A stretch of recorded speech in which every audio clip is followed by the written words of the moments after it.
Buenas tardes.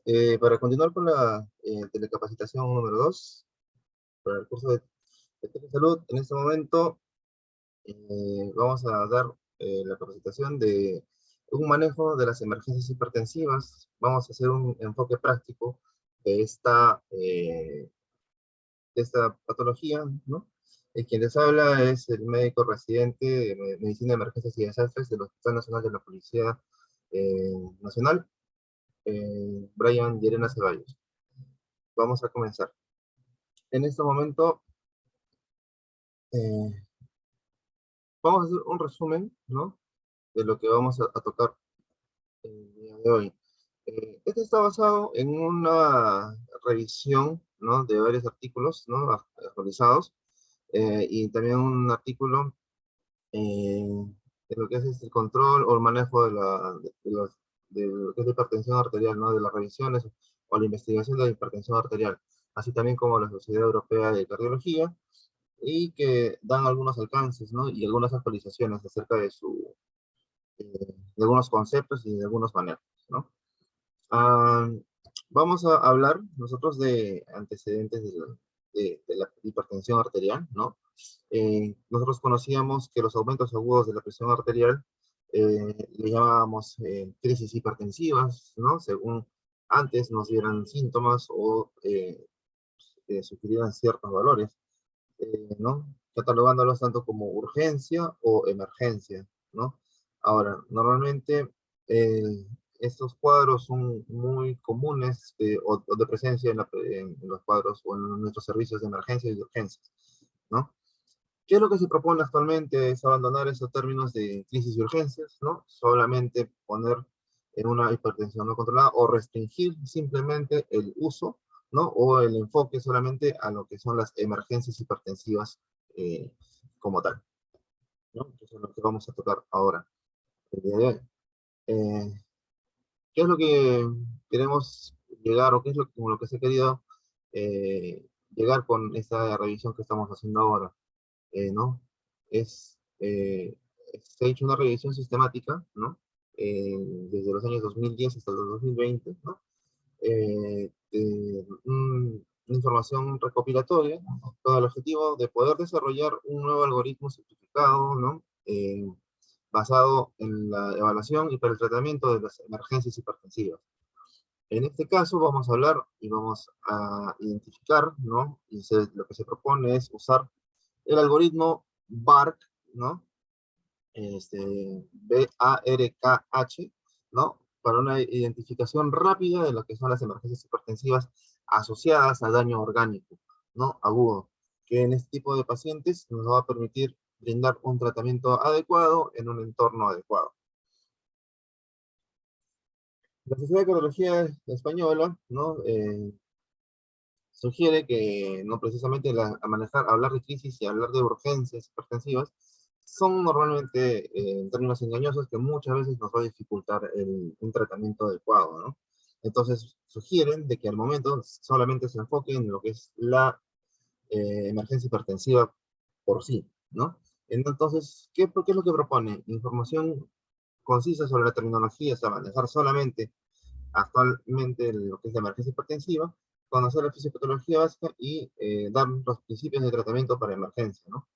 En este caso, habla de la estrategia SPICO, ¿no?, que consiste en lo que son, ¿no?, de los acrónimos, ¿no? La P para pacientes, la I de intervención, la C de control o comparación, ¿no?, de medicamentos, y los resultados, la O de outcome, que es, o resultados, ¿no?, que es para seguimiento, y o manejo.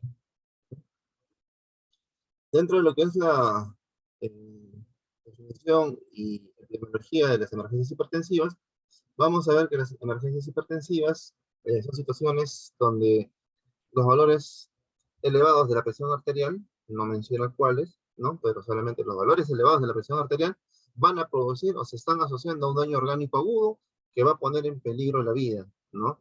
Entonces, ahí viene el acrónimo, ¿no?, que propone esta nueva definición, que es el BARC, ¿no?, que es B para brain, A de arteries, ¿no?, arterias, R para retina, ¿no?, K para kidney, riñón, ¿no? Y H para heart, corazón.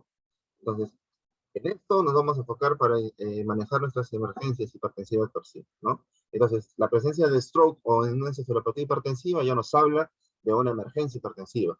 Así también como los síndromes aórticos agudos, también nos hablan de una emergencia hipertensiva, ¿no? O en el caso de una eclampsia o preeclampsia también.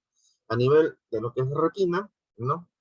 En una retinopatía de Wagner, grado 3 o grado 4, ya también nos habla de una evidencia de daño renal, de daño, perdón, de retina, y en relación a una emergencia hipertensiva. Así también como la falla renal, ¿no? O una microangiopatía trombótica, también nos habla de una enfermedad, una emergencia hipertensiva. Y en el corazón nos habla de lo que son ya los signos clásicos, ¿no? De falla, de falla cardíaca aguda y lo que se le llama pulmonar. Eso, como vemos en el cuadro, nos va a determinar una emergencia hipertensiva, y lo que propone es una reducción rápida de lo que son la presión arterial, ¿no? Con la administración de medicamentos endovenosos de acuerdo, ¿no? O específico para cada tipo de órgano dañado. Ahora, vamos a encontrar también, ¿no? Que el aumento agudo es la causa más importante por la cual los pacientes se presentan en emergencia. Normalmente la presión sistólica, ¿no? Mayor a 180 involucra 13.8 de todos estos casos, y la mortalidad de las emergencias hipertensivas pues es aproximadamente 4%, ¿no? Y también con ello se determina el pronóstico de los pacientes. Ahora, hay unas recomendaciones de tipo de nivel 1, nivel de evidencia B, cuál es la función de este tipo de pacientes, ¿no? Al menos con una experiencia de manejo de la hipertensión, disminuye, ¿no? El riesgo del paciente de provocar daño orgánico durante la administración del medicamento adecuado, ¿no? Además de ello, tenemos otro pilar, ¿no? De lo que propone también la sociedad española, es elegir el antihipertensivo, ¿no? Adecuado, y el uso específico para poder reducir la presión arterial, ¿no? Que está directamente dado por el tipo de daño de órgano y la presencia de las contraindicaciones según también el tipo de órgano dañado, y el propio medicamento también, ¿no? Ahora, en la variación, si los pacientes sin daño orgánico agudo que no tienen la emergencia hipertensiva, ¿no? La reducción de la presión arterial no es necesaria, es más, mencionan que incluso podría estar contraindicada o podría ser contraproducente, ¿no?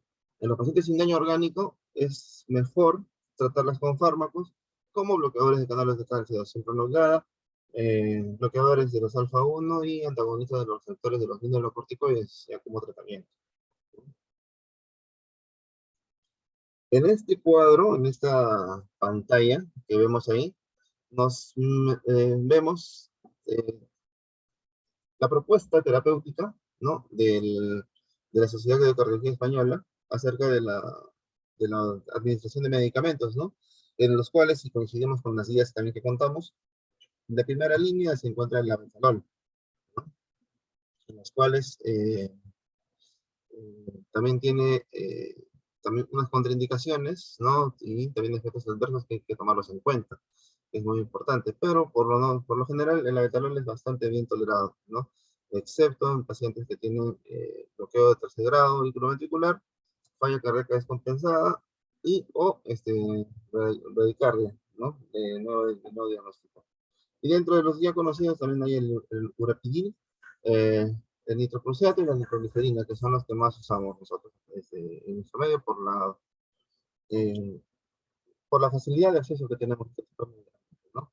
También hay el nigardipino, ¿no?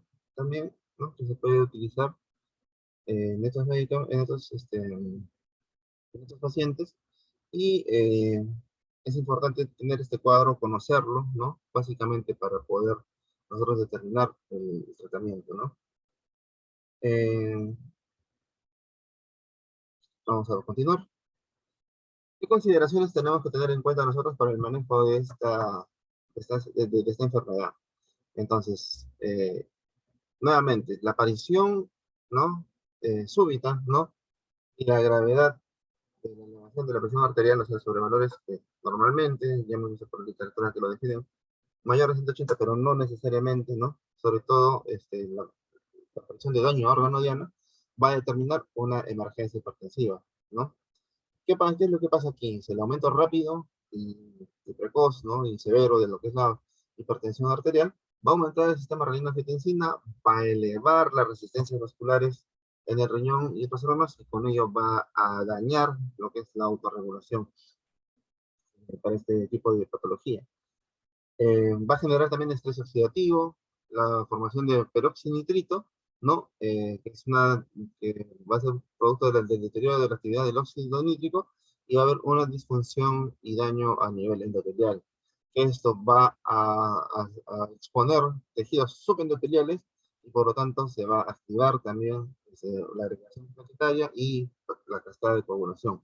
Normalmente la emergencia hipertensiva habla, ¿no? De que es la pérdida de la autorregulación y el fenómeno en el cual el flujo sanguíneo y la perfusión de los órganos se mantienen a pesar, ¿no? De los daños. Vamos a ver aquí, en esta imagen, ¿no? Lo que hemos comentado ya, ¿no? Anteriormente.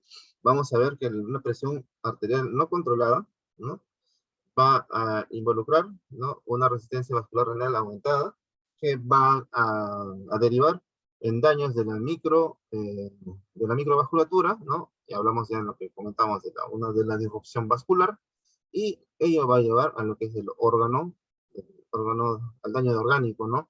Tanto a nivel de la microvasculatura del cerebro, de las arterias, ¿no? De la retina, eh, del riñón y el corazón, ¿no?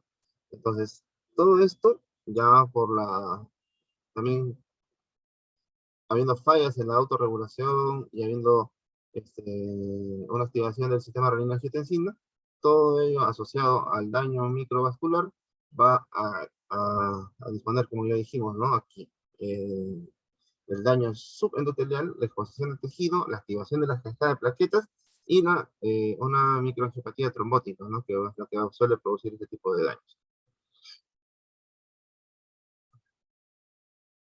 Tenemos también que conocer lo que es la hipertensión maligna o la encefalopatía hipertensiva, ¿no?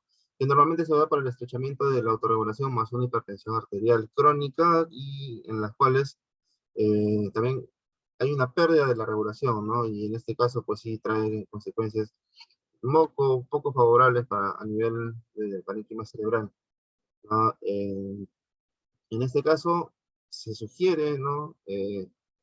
Hacer una reducción lenta, ¿no? Progresiva, ¿no? Hay que hacer el tratamiento con cautela en este caso. Pero, en otro tipo de patologías, bueno, hay que hacer otro tipo de terapéutica que ya se va a especificar, ¿no? Continuando con la encefalopatía hipertensiva, puede experimentar hipoperfusión de órganos, ¿no? Cuando hay hipertensión renal crónica. Por otra parte, se explica, ¿no? En este tipo de patología por qué en el accidente, en los 5 o 7 primeros días, ¿no? También de un ACV, ¿no? Es una emergencia, se asocia a un peor resultado neurológico, ¿no? Entonces ya conocemos el mecanismo, entonces ya conocemos por qué. Eh, Cuando las presiones arteriales exceden ya el rango de autorregulación del organismo, eh, pueden elevar inclusive en algunos casos la presión intracranial, y pueden provocar un edema cerebral que anteriormente se le conocía como leucoplasia, ¿no? Cerebral o hipertensiva. Normalmente en las regiones posteriores donde hay mayores relaciones y buenas amortiguaciones, ¿no? De lo que son las presiones arteriales, ¿no?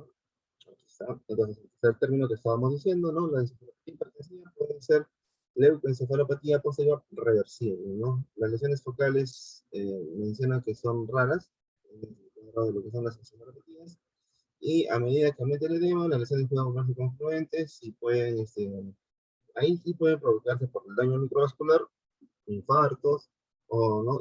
Pequeñas hemorragias, a menos de que la presión se reduzca de forma adecuada, ¿no? Igual, si es que no se trata, pues este cuadro puede tener un desenlace mortal, ¿no? Dentro de lo que son la retinopatía diabética, vamos a encontrar también lo que son las hemorragias de grado 3, ¿no? En forma de llama y manchas algodonosas, que se da a nivel de lo que es el fondo, el fondo de ojos, ¿no? Y vamos a encontrar también un estrechamiento arterial y un estrechamiento reflejo más un corte arterio venoso en relación a una hipertensión de larga data. La microangiopatía trombótica, ¿no? Produce una serie de eventos en relación a lo que es la activación de las plaquetas y la formación de trombos dentro de la microvasculatura con su consecuente obliteración, ¿no? Incluso podría progresar en algunos casos a una coagulación intravascular diseminada, ¿no? Con freno de lo que son los eritrocitos y el aumento del consumo de plaquetas. En el caso de los síndromes aórticos agudos, acá la variación o el tema del tratamiento varía un poco, ¿no? Entonces, en estos casos menciona la literatura que sí es necesario hacer una disminución rápida, ¿no? Sobre todo en pacientes eh, que tengan un cuadro aórtico diagnosticado o muy probable, ¿no?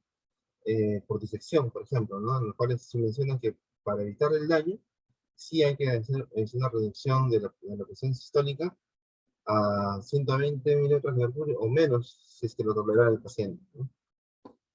Dentro de lo que es la insuficiencia cardíaca, la emergencia hipertensiva asociada a insuficiencia cardíaca, el mejor tratamiento que hay para estos casos es, como conocemos, ¿no? Con un corazón que no trabaja bien, es disminuir la postcarga, mejorar la presión de inyección y con ello reducir o resolver la congestión pulmonar. Los antagonistas de los mineralocorticoides, ¿no? En este caso, se ha visto que tiene un efecto no tan adecuado para lo que son la reducción aguda, ¿no? De la presión arterial. Sin embargo, menciona que puede asociarse con un diurético de asa, que en este caso sí se ha visto, ¿no? Que sí se puede utilizar de forma aguda, ¿no? Se ha evidenciado de que los mineralocorticoides se utilizan para tratamientos de forma crónica, ¿no? Pero bueno, continuando. Ahora, para el tratamiento de un feocromocitoma o un paraganglioma, mencionan que el mejor o la mejor terapéutica para usar sería un bloqueador alfa-1, por ejemplo la doxazocina, ¿no?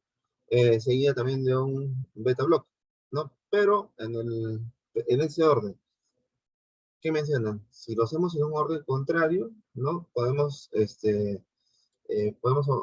evitar un aumento de la vasoconstricción mediado por el alfa-1, ¿no? Que eso es indispensable para lograr un control adecuado de la presión arterial. Ahora, en este caso, el abetalol, ¿no? Como alfa-1, un bloqueador alfa-1, se administra endovenoso, que es lo único que puede usarse para el tratamiento de la emergencia hipertensiva, ¿no? En el caso de las paragangliomas. ¿Cómo vamos a identificar, ¿no? Ya con lo que nosotros hemos, o tenemos un conocimiento general acerca de qué cosas o en qué patologías podemos usar los medicamentos que estamos mencionando, cómo identificar las emergencias hipertensivas, ¿no? Acá tenemos otro cuadrito, ¿no? Donde vemos la presión arterial, ¿no? Que nos da síntomas neurológicos con los acrónimos BARC, que hemos visto anteriormente. Y normalmente, ¿qué es lo que hay que hacer? En el cuadro nos menciona, ¿no? Que si es que hay, a nivel cerebral, si hay stroke hemorrágico, nos dice qué tipo de tratamiento hay que hacer y dice, incluso la cirugía tiene que ser considerada. Si es que no hubiera, si es que no hay enfermedad, si es que hay una enfermedad aórtica aguda, incluso bajar la presión arterial en menor de 120, como ya se mencionó, y si es que no hubiera una enfermedad aórtica aguda, ver si es que hay un stroke isquémico, ¿no? Si lo hubiera, reducción de la PAN 15%, que es lo que menciona, o la presión arterial sistólica menor de 180. Y en este caso, considerar la trombólisis en el caso de isquemias. Y si es que no hubiera, valorar la microangiopatía trombótica, si hubiera la presión arterial, ¿no? La media, debe ser reducida en un 20 a 25%. En el caso de que no, se debe ajustar el tratamiento terapia oral, ¿no? Y ya para considerar inclusive el tema de las drogas vía oral y mantenimiento o reducción de la paga en un 25%. El tratamiento de las emergencias hipertensivas es importante, ¿no? Muy oportuno el inicio precoz para una reducción adecuada de la presión arterial. Ojo, mencionan dentro de esta guía que se debe prestar mucha atención en la preservación de la perfusión de los órganos más importantes, ¿no? Entonces, por eso es que tiene que ser una reducción lenta y progresiva. Debe evitarse los fármacos con efectos rápidamente titulables, ¿no? Mejor dicho, difícilmente titulables, ¿no? Por ejemplo, la administración sublingual, ¿no? Que ese es un tema ya que nosotros incluso solíamos tenerlo como terapia, ¿no? O básicamente un método de rescate. En esta guía para las emergencias hipertensivas lo desaconsejan, ¿no? Y mencionan que incluso un tratamiento con tratamientos ansiolíticos benzodiazepinas puede reducir, ¿no? De alguna forma la presión arterial, eh, pero eso solamente es una sugerencia y una evidencia, eh, ¿no? Que solamente se ha visto en un estudio. Ahora, el abetalol, como ya mencionamos anteriormente, es el agente más eficaz, pocas contraindicaciones, bien tolerado, y que sí, sí, en muchos hospitales contamos con abetalol, ¿no? Ahora, el bloqueo alfa es muy útil en la mayoría de emergencias hipertensivas, inclusive en los pacientes que tienen patologías endocrinas, ¿no? Secundarias que tienen una emergencia hipertensiva secundarias a ellos. Normalmente alcanza sus efectos de 2 a 5 minutos y su pico entre 5 y 15 minutos, ¿no? Ahora, en pacientes con encefalopatía hipertensiva, eh, es muy superior la evidencia de usar el abetalol sobre la nitroglicerina o nitropruseto porque no va a afectar el flujo sanguíneo cerebral ni tampoco va a aumentar el, el- perdón, la presión intracraneal. Cuando hay una lesión hemorrágica a nivel cerebral, entonces la elevación arterial suele ser mayor que en los pacientes con estos isquémicos, por lo general, ¿no? Entonces hay una activación del sistema nervioso que libera también o produce activación del sistema renina-angiotensina y también el cortisol, ¿no? También debido al aumento de la presión intracraneal. La presión arterial extremadamente alta va a condicionar también la expansión del hematoma con un posible resangrado, ¿no? Entonces, la conducción o la reducción aguda de este tipo de pacientes se debe manejar a 140, ¿no? Que probablemente sea la más segura y la que es la recomendada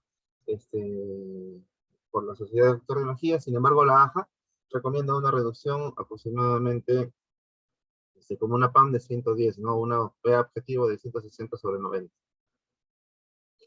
Nuevamente aquí vemos las condiciones, ¿no? En cuanto a las lesiones renales agudas, la encefalopatía hipertensiva, ¿no? ¿Cuál es nuestra primera línea de tratamiento? Como vemos aquí, el abetalol está en la primera línea prácticamente de todos, excepto en lo que son el edema agudo del pulmón. Sin embargo, en accidentes coronarios, pero por lo demás el abetalol es, podemos decir, es la estrella, ¿no? Del tratamiento de las enfermedades hipertensivas. Conclusiones, en esta presentación vamos a ver que el tratamiento específico para cada patología, ¿no? O sea, tiene una explicación, ¿no? Básicamente los cambios que o las limitaciones, la variación que vamos a tener en el tratamiento va a ser básicamente en la velocidad, ¿no? En las metas de presión arterial según la patología, básicamente a nivel de lo que son enfermedades o síndromes aórticos, ¿no? Y la presentación de este algoritmo PARC como una identificación rápida y evidencia de daño en órgano diana como identificación de una emergencia hipertensiva. Eso sería entonces todo por el momento. Muchas gracias por su atención.